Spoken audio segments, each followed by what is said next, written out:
يا أيها الذين آمنوا استعينوا بالصبر والصلاة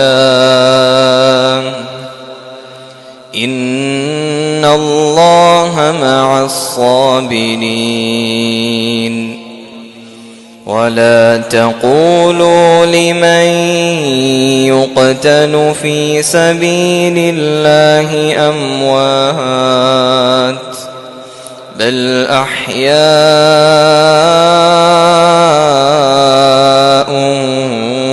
ولكن لا تشعرون ولنبلونكم بشيء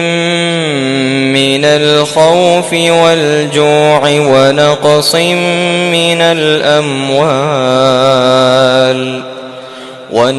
من الأموال والأنفس والثمرات